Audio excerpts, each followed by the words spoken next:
Graça e paz do Senhor Jesus Cristo sejam contigo e tua família.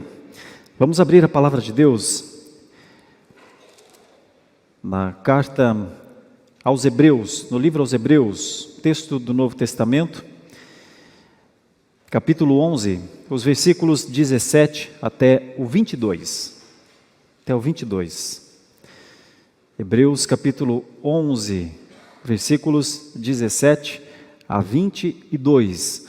O assunto nesta manhã é sobre aliança, sobre família e sobre salvação.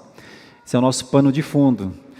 E nós vamos pensar aqui o que aconteceu na vida de Abraão, Isaque, Jacó e José, e o que podemos aprender com essas 4 histórias, com essas 4 gerações. Está escrito assim: pela fé, Abraão, quando posto à prova, ofereceu Isaque. Estava mesmo para sacrificar o seu unigênito, aquele que acolheu alegremente as promessas, a quem se tinha dito: em Isaque será chamada a tua descendência, porque considerou que Deus era poderoso até para ressuscitá-lo dentre os mortos, de onde também figuradamente o recobrou.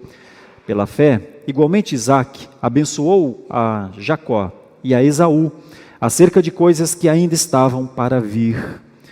Pela fé, Jacó, quando estava para morrer, abençoou cada um dos filhos de José, e apoiado sobre a extremidade do seu bordão, adorou. Pela fé, José, próximo do seu fim, fez menção do êxodo dos filhos de Israel, bem como deu ordens quanto aos seus próprios ossos. Senhor, a palavra está diante de nós. Rogamos que o mesmo Espírito Santo do Senhor, que inspirou a estes homens para escreverem ao Senhor, que permitiu essa revelação, também, Senhor, que o mesmo Espírito ilumine o nosso entendimento para compreendermos as profundezas desta palavra e também a sua aplicação às nossas vidas. É a nossa oração em nome de Jesus. Amém. Primeiro com as crianças. Crianças, pensem numa coisa: existe algo mais maravilhoso, melhor para vocês do que vocês estarem dentro de uma casa, dentro de uma família? Então o pastor gostaria que vocês ilustrassem nessa manhã toda a beleza da casa de vocês, desde papai, mamãe, tio, tia, vó, quem vocês consideram que faz parte da vida de vocês. Ilustrem isso, façam um desenho bonito da casa de vocês, porque provavelmente é desta casa, é destas pessoas, é do que estas pessoas amam vocês, que vocês serão grandes homens, grandes mulheres no futuro, com toda certeza. É do quanto estas pessoas passarem para vocês valores importantes, que vocês absorverão estes valores, e depois vocês externarão estes valores, entregarão estes valores a outras pessoas também. Então, nossas crianças, tarefa enquanto o pastor prega aqui a estes homens e mulheres, familiares seus talvez, sobre a fé que motiva as atitudes, gostaria que vocês fossem pensando no que vocês estão recebendo, tá? Façam um bom desenho, lembrem-se dele, levem-no para casa, coloquem em algum lugar, que isso possa sempre refletir este valor para vocês, a família. Aliás, para nós adultos, sabemos que maio é considerado o mês da família, né? E nós sempre nos lembramos, inclusive muitos casamentos acontecem justamente em maio por causa disso. A família está sempre no nosso radar. A gente vem da família, vive família, gera família. Isso não quer dizer que as coisas são simples, fáceis. Não são, claro que não. Nessa beleza de instituição que é a família, estamos nós. Onde estivermos nós, não podemos esperar que tudo saia de maneira perfeita, né? Nós nos conhecemos, a cada um de nós. Às vezes até não gostamos muito de nos conhecer tanto, mas nos conhecemos o suficiente para saber que precisamos muito de Deus dentro das nossas famílias. Mas a família é isso, a família é um valor, é uma instituição. A família jamais será destruída, meus irmãos, não será. Nunca foi até hoje e não será. Pode ser que uma ou outra sim, mas não todas. O conceito de família é plano de Deus, é instituição de Deus. E isso nos faz pensar, a partir desses homens, como eles viram família, como eles entenderam a família e como eles avançaram. Pelo que esses 4 homens avançaram? Eu vou pontuar 4 coisas deles, 4 fatos envolvendo a vida deles, e vou procurar explicar esses fatos, tá bom? Em metade, mais ou menos, da nossa exposição hoje. E a outra metade, mais ou menos a outra metade, nós vamos aplicar. Então, você vai perceber até que a forma vai ficar distribuída assim nessa manhã. Alguns minutos aqui pensando em 4 coisas. Por exemplo, esse texto nos mostra que Abraão, diante da prova, você vai ver, a prova era oferecer o seu filho. Ele considerou o poder de Deus. O que é? Diante de uma prova, você sabe o que é prova? Considerar o poder de Deus. Você vai perceber que Isaac, o filho de Abraão, diante de um futuro incerto, muito incerto, ele confia na direção de Deus. Então, se Abraão considera o poder de Deus, o seu filho já consegue confiar numa direção de Deus. Ele não sabe propriamente sobre o futuro, mas ele sabe que Deus sabe. Vejam já, de pai para filho, como isso vai ter um impacto grande, inclusive na vida do neto de Abraão, o Jacó. O Jacó, diante da fraqueza, da enfermidade, já não conseguia mais ver, já estava perto de morrer mesmo. Ele adora a Deus. Ele abençoa seus descendentes e adora a Deus. Perceba, isso vem de Abraão, passa pelo filho Isaac, chega no neto Jacó. Mas o próprio Jacó estará diante da sua descendência e então diante da sua morte. Jacó abençoa, reconhece que tudo aquilo foi Deus que fez e verá e saberá de algo na vida de um outro descendente, que é José. Por que José, diante da morte mesmo, perto do seu fim, diz a Bíblia, ele contempla a liberdade que Deus pode dar. O que era liberdade para José? Eles saírem do Egito, serem tirados daquele ambiente de idolatria e serem conduzidos para uma terra, a terra da promessa. Vejam só, 4 gerações. Eu quero enfatizar isso. Quero enfatizar com vocês que Abraão, diante da prova, considerou o poder de Deus, que Isaac, diante do futuro, confiou na direção de Deus, que Jacó, diante da fraqueza, abençoou a sua descendência e adorou a Deus, e que José, diante da morte, contemplou a liberdade por Deus. Vamos começar pelo primeiro. Nossa primeira personagem dessa manhã é Abraão, chamado de pai da fé. Veja o que está escrito nos versículos 17 para frente, 17, 18 e 19. Essa passagem, meus irmãos, ela está narrada lá no livro de Gênesis. Aliás, as 4 histórias estão narradas em Gênesis. Eu vou apenas pontuar onde está, você não precisa ir lá para o texto, se você não quiser, porque eu quero que você esteja aqui, nesses versículos, tá? Para ir pensando nessas palavras. Mas a passagem que envolve Abraão e Isaac está em Gênesis 22, versículos 1 em diante até o 14. 2 palavras vão nortear o que está acontecendo com Abraão. Abraão é chamado por Deus e é dito, é o teu filho que eu quero, Abraão. Sacrifica-o, é o teu filho que eu quero. Abraão dá os passos, segue, vai caminhando para aquele lugar, para um monte de adoração, de sacrifícios, e em determinado momento, o filho pergunta, pai, todas as coisas estão aqui, menos o sacrifício. Explica para mim, pai. A resposta de Abraão foi o famoso, Deus proverá. Deus proverá. Abraão sabe como será essa providência, palavra tão importante da nossa doutrina protestante, a doutrina da providência. Eu imagino que sim. Ele não sabia exatamente o como, mas ele sabia da providência.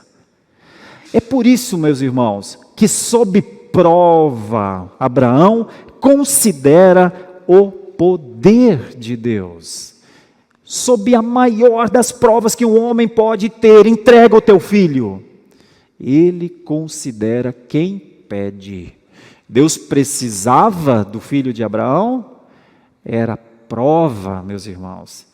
E então, quando ele prossegue, sob esse conceito, eu sei que Deus vai prover, eu sei que Deus vai providenciar. Não sei como, nem quem. Pediu meu filho. Será? Poderia sim ser? No entanto, meus irmãos, o conceito de eu sei que Deus providenciará, leva Abraão. Deus mandou, Abraão obedeceu, o caminho estava feito. O que fez com que Abraão cresce nesse poder? Qual era o poder de Deus para Abraão? O que Deus poderia fazer no entendimento de Abraão? Não está relatado lá em Gênesis, mas está aqui em Hebreus. Vejam a profundidade do que é considerar o poder de Deus na mais intensa provação para Abraão. O versículo mostra, o 19 mostra, porque considerou que Deus era poderoso até para ressuscitá-lo dentre os mortos, de onde também figuradamente o recobrou. Esse é o pai da fé, meus irmãos. Essa é a prova para um homem como nós, mas para um homem que considerava o poder de Deus. Bom, o que nós podemos aprender, com a fé de Abraão? Já vamos ver. Veja Isaac. A história de Isaac está relatada um pouquinho para frente. Em Gênesis capítulo 27, versículo 27 também. E logo depois também nos versículos 39 e 40. Isaac é o filho de Abraão, que gera 2 filhos, Jacó e Esaú. O Senhor vai seguindo uma linha aliancista. O Senhor vai chamando um descendente de cada um desses pais. E nós sabemos aqui que Jacó seria o descendente. No entanto, Isaac, sem saber do futuro, prediz ou fala coisas impressionantes que vão acontecer. Eu não vou relatar a história para vocês no detalhe, mas quando ele abençoa Jacó, quando ele abençoa o que ele quer que Deus faça para Jacó, ele diz coisas muito maravilhosas, como Deus te deu o orvalho do céu, e da exuberância da terra, e da fartura de trigo e de mosto. Sirvam-te povos, nações te reverenciem, sê senhor de teus irmãos, e os filhos de tua mãe se encurvem a ti. Maldito seja o que te amaldiçoar. E ao mesmo tempo, abençoado seja o que te abençoar. Enquanto Isaac está abençoando Jacó, mal sabe ele do que seria a caminhada de Jacó. Mal sabe ele do que seria o caráter de Jacó. Mal sabe ele o que seria as enrascadas que o próprio Jacó se colocaria. Mal sabia ele que ele estava abençoando, porque o Senhor Deus queria que ele abençoasse um pecador. O que nós podemos aprender com um homem como Isaac, que diante do futuro apenas confia na direção de Deus, olha para os seus filhos, abençoa, segundo o que Deus queria que ele fizesse. Pense nisso, daqui a pouquinho a gente vai conversar sobre isso, os nossos filhos, e a importância de considerarmos nossos filhos não anjos, mas sim pecadores, como o são. Quanto mais eles crescem, mais cresce a iniquidade dentro deles. Saibamos todos nós disso, inclusive eles. Aliás, como seria bom se nossos filhos soubessem o quanto eles são gerados na iniquidade, por isso o são também, e o quanto eles precisam da bênção de Deus. Bom, mas isso é Isaac. Agora, Jacó, como é a vida de Jacó, esse outro descendente, A história de Jacó está relatada numa outra passagem, em Gênesis 47, no finalzinho de Gênesis 47, e por quase todo o capítulo 48 de Gênesis, nós vemos Jacó também cumprindo parte daquilo que Deus já havia feito ao seu avô, ao seu pai e agora também a Jacó. Algumas coisas importantes aqui. Nós vemos que Jacó, quando vai abençoar, quando vai rogar por sua descendência, é outro homem que está tão fraco, tão fragilizado, absolutamente sem recursos, sem forças em si, absolutamente sem condições de fazer alguma coisa a mais, do ponto de vista de defesa ou outra coisa para os seus descendentes. Mas uma coisa ele faz. No momento em que ele abençoa a José, o Deus em cuja presença andaram meus pais, Abraão e Isaque, o Deus que me sustentou durante a minha vida até este dia, diz Jacó, o anjo que me tem livrado de todo o mal, abençoe estes rapazes. Ele vai abençoar os seus netos, Efraim e Manassés.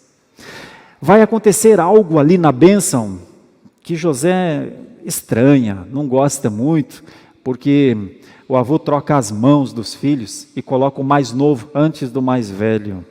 O fato é que, seguramente, nem mesmo Jacó sabia o quanto estes netos trabalhariam e glorificariam com suas descendências, principalmente um deles, o mais novo. Quando este pai coloca a mão direita sobre a cabeça destes homens, destes netos, quando a bênção do avô vai para eles, e então estes homens seguem fazendo parte, seguem como parte de uma aliança para com as famílias. E nós vemos tudo isso, isso vai se findar no finalzinho do capítulo 48 de Gênesis, quando então Jacó, já chamado de Israel a essa altura, diz a José: eis que eu morro, mas Deus será convosco, e vos fará voltar à terra de vossos pais. Dou-te demais que a teus irmãos um declive montanhoso, o qual tomei da mão dos amorreus, com a minha espada e com o meu arco. Bom, nós temos um Jacó que adora a Deus, amparado no seu bordão, no seu cajado, porque não tem força, mas sabe que foi Deus que trouxe o seu avô, o seu pai, a ele, e agora ele vai proporcionar isso ao seu filho, na pessoa de José, aos seus netos. E nós temos uma última história, que é a de José, que diante da sua morte, vocês sabem quem é José? José é aquele vice-rei do Egito, um homem que honrou a Deus desde cedo, fugindo das tentações, e o texto diz que perto do seu fim ele faz menção do êxodo dos filhos de Israel, bem como deu ordens quanto aos seus próprios ossos, e essa história está relatada em Gênesis capítulo 50, versículos 24 e 25, onde José, nós vemos aqui, disse José aos seus irmãos: eu morro, note como todos vêm dizendo isso, eu morro, porém Deus certamente vos visitará e vos fará subir desta terra para a terra que jurou dar a Abraão, a Isaque e a Jacó. E olha o que José ainda fez, a certeza que José tinha que Deus visitaria este povo e os livraria das mãos dos egípcios. Fez José jurar os filhos de Israel, dizendo: certamente Deus vos visitará e fareis transportar os meus ossos daqui. Morreu José, da idade de 110 anos, embalsamaram-no e o puseram num caixão no Egito e deixaram lá. Mas quando saíram de lá, levaram os ossos de José, porque José havia pedido: levem-me junto, quero fazer parte da promessa. Deus vai cumprir a sua promessa. Levem-me junto com vocês, não me deixem aqui. Meus queridos irmãos e irmãs, o que nós podemos aprender com essa fé? O que Deus fez com eles? Que fé é essa para obedecer para terem atitudes inimagináveis. Levar um filho para ser sacrificado porque tinha a certeza do poder de Deus. Diante de um futuro incerto, inimaginável, cheio de traições, cheio de mágoas, de angústias, de tristezas, de falhas, de pecados, considerar de tal maneira que Deus tem um plano, que Deus dirige e que Deus não erra. Como compreender que alguém, quando já não tem mais nenhuma força, uma força lhe resta: adorar a Deus? Como compreender que mesmo quando olha-se ao redor, percebe-se um estado de calamidade familiar, como era o caso do próprio José, ter a certeza que o Senhor livra, que o Senhor liberta? Eu quero trazer esses conceitos aqui para a nossa vida, meus irmãos, e refletir um pouco sobre isso. Pense como Abraão. O que é uma prova difícil, uma prova complicada para cada um de nós? Nós somos acostumados às provas desde muito cedo. Nós vamos para a escola e lá vem as provas. Depois vamos para a faculdade e as provas o tempo inteiro. E quando passamos da faculdade, aqueles que superam esse obstáculo, muitos pensam: estamos livres agora, mas não, eles só estão mais preparados para as provas. Quais são as provas que eu e você como cristãos temos hoje? Deixa eu lhe falar uma ou duas coisas muito rápidas. Eu olho para a igreja e vejo muitas famílias, vejo muitos pais, alguns pais segurando seus filhos no braço, no colo. Alguns filhos já estão crescidos, às vezes eles nem sentam com a gente no nosso lado, às vezes eles sentam com seus amiguinhos e amiguinhas, eu estou vendo aqui também. E quando nós olhamos para os nossos filhos, às vezes eles até nem estão aqui conosco, estão cumprindo compromissos em outros lugares, às vezes compromissos profissionais, morando em outros lugares até. Eu olho para vocês, vejo que alguns de vocês têm filhos que nem moram até no Brasil. Irmãos, mas quem são os nossos filhos? Se Deus nos colocar à prova em relação aos nossos filhos, o que são as provas mais difíceis para nós? O que é a prova mais difícil para você? Bom, eu imagino que você, como pai, como mãe, uma das coisas que você mais quer, que você mais gostaria e que você ora é justamente que o seu filho tenha um casamento no Senhor, né? Que o seu filho, Deus querendo lhe dar um filho ou uma filha, ou você já tendo um filho ou uma filha, você pensa desde agora em que este filho seu encontre alguém que possa adorar junto, né? Que possa celebrar ao Senhor lá na sua casa. Eu imagino que isso seja unânime entre nós, todos nós. Pois é. Bom, nós temos estes exemplos aqui nas Escrituras, mas nós também temos exemplos que às vezes não são assim um atendimento exatamente às expectativas dos pais. Meus irmãos, como é que nós sabemos hoje que possivelmente estejamos sendo colocados à prova? Que os nossos filhos podem sim ser muito provados, eles mesmos. Como nós pensamos o futuro dos nossos filhos? Eu gostaria que nós pensássemos numa coisa: você vai passar pela prova, os seus filhos vão passar pela prova. Estes que você está olhando ainda como criança, certamente eles passarão pelas provas, mas eu quero te convidar a considerar o poder de Deus. Você sofre demais em imaginar um filho perdido, mas você precisa considerar o poder de Deus. Bom, Abraão, quando ele abençoa a Isaac, ele não sabe exatamente o que Isaac vai fazer, ele não sabe exatamente como Isaac vai casar, mas você há de se lembrar que Abraão chama o seu servo Eliezer e diz: vai lá encontrar uma esposa para o meu filho, cuida para que o meu filho ande nos caminhos do Senhor, encontre uma esposa para ele. E você sabe a história, você sabe que é assim que Rebeca faz parte da história da aliança. Então, meus queridos pais, vocês são provados sim, vocês não sabem do futuro dos seus filhos, orem desde já por eles. Pai, mãe, você que seu filho acabou de nascer, você já pensou em orar pelo seu genro ou por sua nora? Porque isso é pensar de maneira aliancista. Nós não criamos os nossos filhos para que o mundo os ensine a andar. Ensina a criança no caminho que ela deve andar. Ensina logo, ensina já.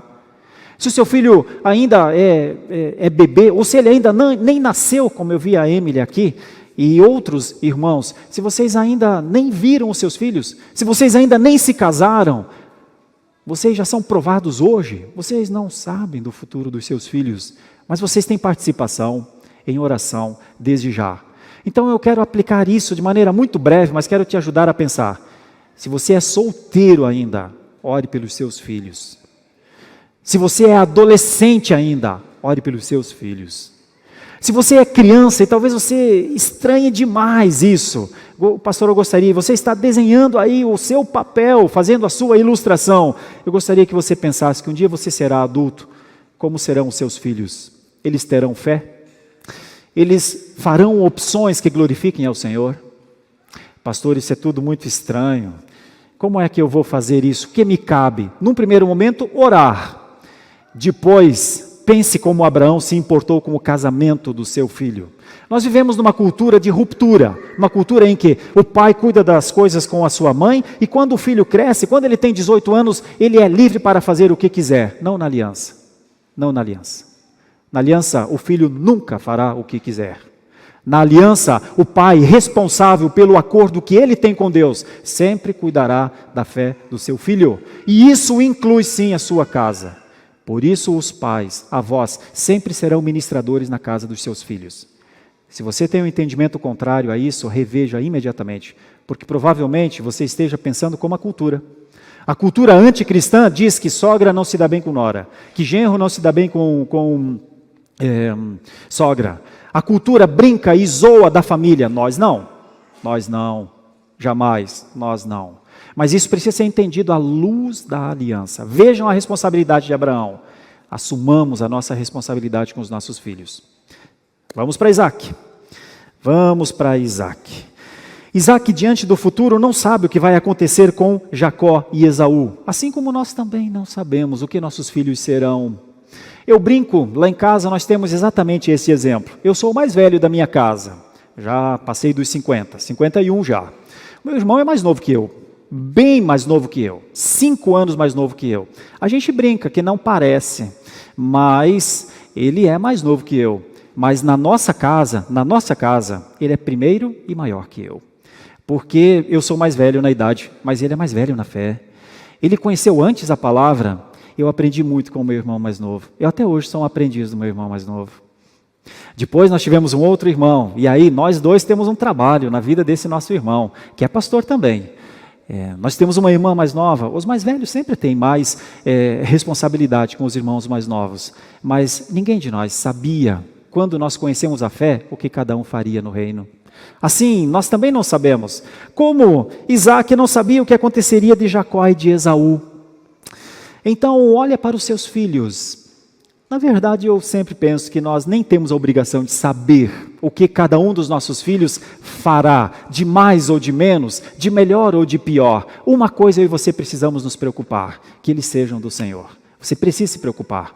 Veja só, mesmo nessa situação de Isaac, de Jacó e de Esaú, de Jacó ser o da linha descendente, o filho da linha descendente, no entanto, Isaac não deixou de abençoar Esaú. E Esaú também teve a sua promessa cumprida. E também teve o seu espaço naquela grande e maravilhosa terra. Com mais sofrimentos, desígnios de Deus. Não conseguimos compreender esse nível de predestinação de maneira lógica. Nem é para compreender. Apenas saber que é assim que Deus faz. Que é assim que Deus escolhe. E que é assim que Deus proporciona para que a sua glória seja estabelecida entre as nações. Mas a função de Isaac é amar os seus filhos. É ou não é que pais e mães sofrem muito mais quando o filho não tem uma cabeça muito boa? Sofre muito mais quando o filho não tem uma fé muito viva, muito robusta? É ou não é?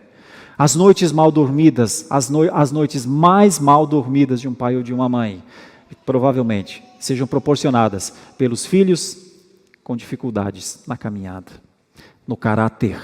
Coisa mais difícil para um pai é perceber no seu filho que o caráter dele é duvidoso. Às vezes isso acontece, irmãos, mas um pai ou uma mãe nunca deixa de amar um filho, mesmo que o seu caráter não seja ilibado. Isso aconteceu com Isaac. Aprendamos com isso. Às vezes, pais fazem separação, fazem escolhas, inclusive em dimensões de amor dentro de casa. Como erram esses pais? Que mal eles fazem aos seus filhos? Os filhos não merecem um pai que o despreze em amor. Jamais faça isso com seu filho. Jamais. E se o problema for no seu coração, joelho no chão, rosto no pó, porque o pecado é nosso. Vejamos outro aspecto, o de Jacó, quando ele, diante de não conseguir mais fazer absolutamente mais nada, nós vemos ele intercedendo, chamou os netos, quis interceder pelos netos, quis falar com eles, quis dizer-lhes quem era o seu Deus. Deixa eu aplicar isso à nossa vida. Meus queridos irmãos e irmãs, nós até com os nossos pais, nós falamos com os nossos filhos, nós como pais, nós falamos dentro do possível. Mas os avós já pararam para interceder pelos netos? Aqueles que talvez ainda nem chegaram? Os pais estão preparados para quando os netos vierem, sentar cada um no seu joelho e dizer: meu neto, vovô tem uma coisa a te falar. Vovô tem uma herança para te passar. Vovô tem um valor que vovô recebeu. E este valor é seu também como filho da aliança. Você já se preparou para isso? Você já se preparou para ministrar ao seu neto ou à sua neta? Pastor, que assuntos familiares são esses? Eu sei que pode ser até um tanto quanto novo para muitos de nós, porque infelizmente, eu de novo digo, nós estamos numa cultura que não valoriza bisavô, tataravô, avô, pai, neto, bisneto. Nós rompemos muito facilmente essas linhas, mas biblicamente e de maneira aliancista, isso precisa ser resgatado imediatamente por cada um de nós. Se você não pode fazer mais nada em relação ao seu pai, avô, bisavô, faça em relação à sua descendência. Assumamos juntos um compromisso com as nossas descendências. Nossos filhos já casaram, já sabemos quem são os nossos genros e noras. Olha que bom, você já está bem avançado. Nossos filhos ainda não casaram, ainda estão num processo, ainda estão encontrando. Eles precisam, meus irmãos, encontrar alguém em que Deus será o Deus da casa deles.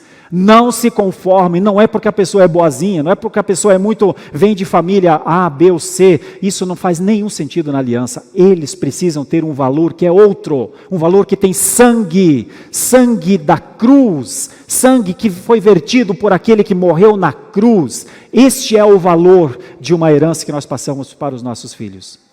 Não são recursos, não é conhecimento, é fé.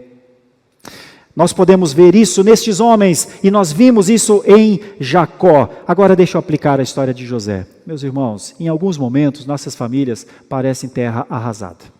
Em alguns momentos nós olhamos para a nossa família, nós não vemos oração na nossa família. Em alguns momentos nós não vemos testemunho vivo, tomadas de decisões coerentes dentro das nossas famílias.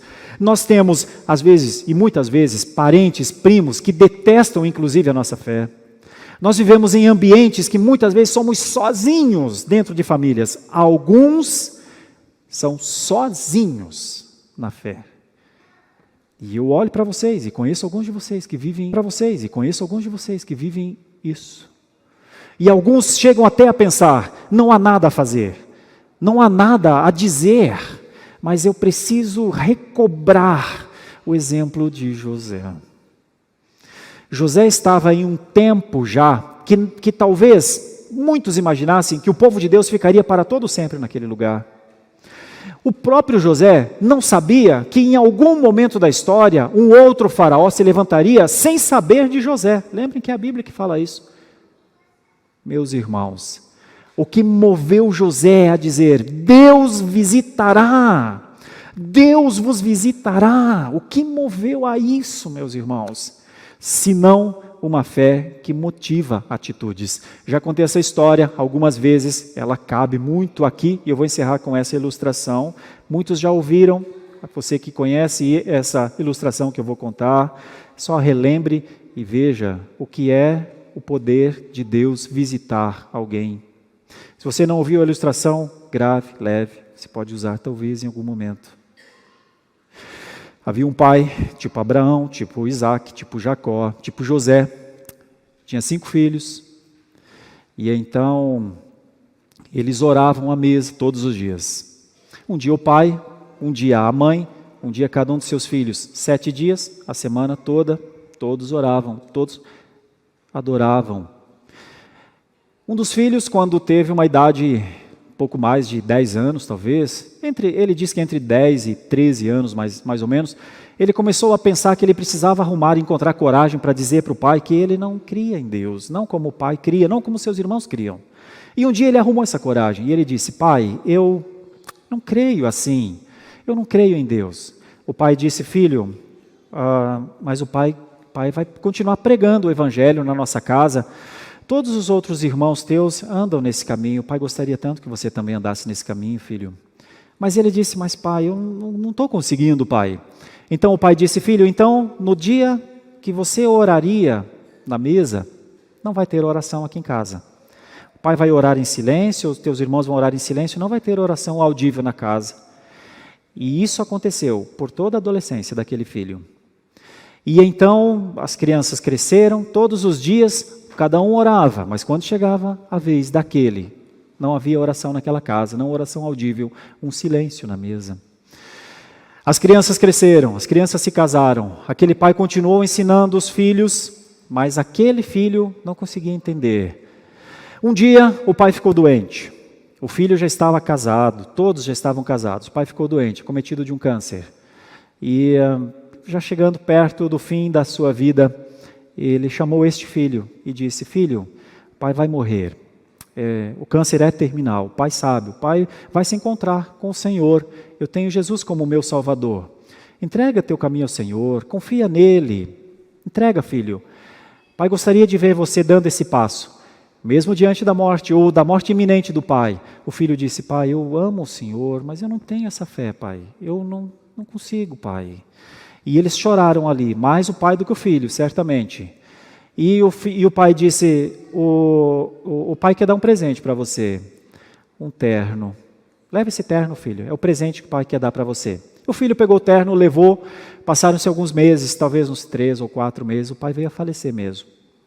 E então, depois de mais um tempinho, 2 ou 3 meses, o filho pensa: papai me deu um terno, eu vou usar o terno do pai.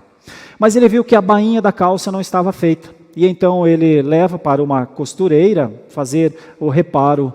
E quando a pessoa está olhando se tem alguma coisa dentro, ele até disse: é novo o terno. Mas a pessoa procura dentro, achou um bilhete.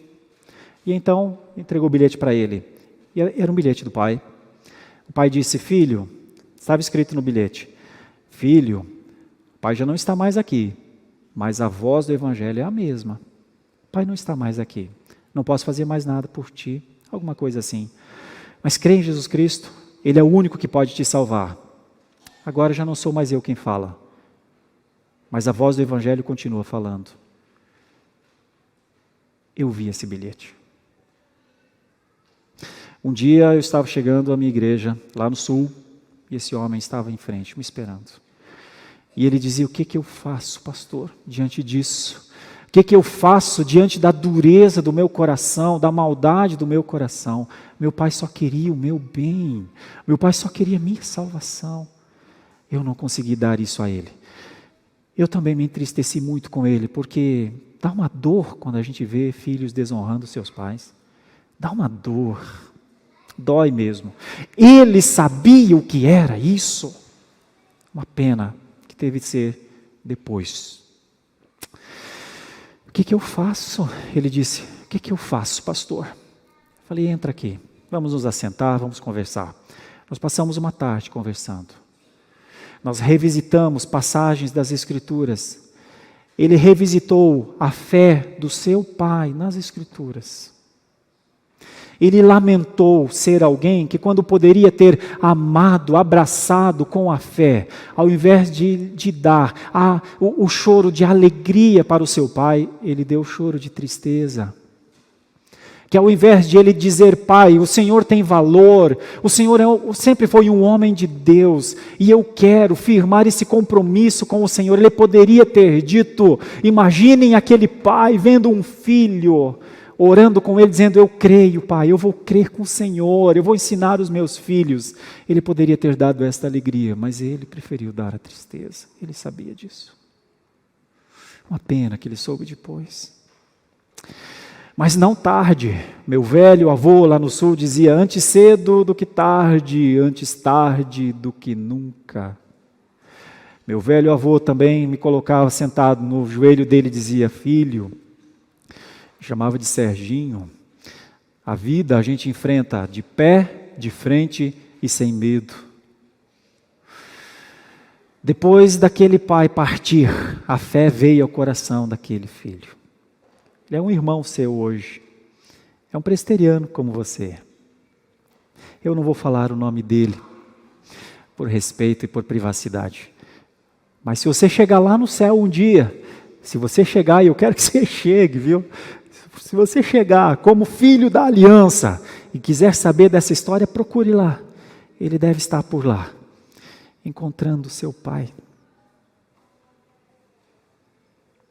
Já pensou, filho, você que é filho, já pensou, filho, você que é filho, ter um pai que é crente, que glorifica o nome do Senhor, que apontou o caminho do Senhor para você, e você viver com Ele, só enquanto essa vida física aqui estiver sob o seu controle?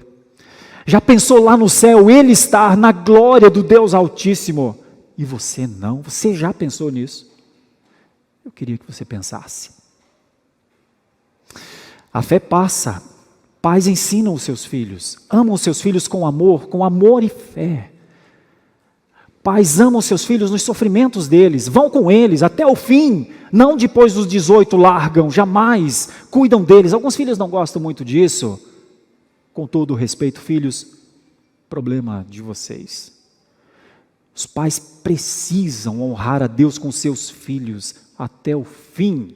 E se isso for inoportuno, e se isso for alguma coisa que muitos possam não gostar, o problema não é dos pais, acreditem. Que os filhos possam perceber que precisam e que devem consagrar-se à luz do que têm visto dentro de suas casas. Essa é a coragem de um filho, essa é a sabedoria de um filho, esse é o amor de um filho. Essa é a devoção, a fé prática de um filho que recebeu o valor da aliança na sua casa. Jesus Cristo morreu pelo vô, morreu pelo pai, morreu pelo filho, morreu pelo neto. Nós não podemos passar as gerações sem saber disso. Por isso que Deus te ajude, que Deus nos ajude, que Deus nos dê uma fé robusta, forte, que motive atitudes honestas diante de Deus e diante das nossas famílias. E se você é um pai que tem perdido um pouco isso de vista, reconsidere, pelo amor de Deus, reconsidere. É o seu filho. Ninguém na terra ama mais o seu filho, a sua filha, do que você. Entre céus e terra, Deus ama mais. Mas na terra, ninguém. Cabe fazer o que nos cabe. Cabe fazer o que nos cabe. Feche os seus olhos, vamos orar a Deus. Ah, meu Deus, santo e eterno Deus, majestoso Senhor, que operou com poder e glória na vida de Abraão, Isaque, Jacó, José, Senhor Todo-Poderoso, que operou com poder e glória quando Lutero se posicionou lá em Wittenberg em 1517, quando Calvino sistematizou a doutrina cristã para que nós soubéssemos no que estivéssemos crendo, que levou John Knox à Escócia, que fez com que os pais peregrinos chegassem nos Estados Unidos em 1620, que fez com que um homem como Simonton chegasse ao Brasil em 1859, que fez com que a família Banks um dia estabelecesse, criasse, fosse a base dessa igreja aqui lá em 1924, querido Deus, que fez tantas coisas para que o Evangelho chegasse a nós hoje, em 2022, faz com que a fé que nós recebemos, Senhor, dos nossos pais, dos nossos ancestrais, seja a fé que nós levemos às próximas gerações, a começar por aqueles que estão dentro da nossa casa, hoje em 2022, amanhã em 2023, até quando o Senhor voltar. Ajuda-nos. Precisamos de mais disso, deste poder, mas cremos, Senhor.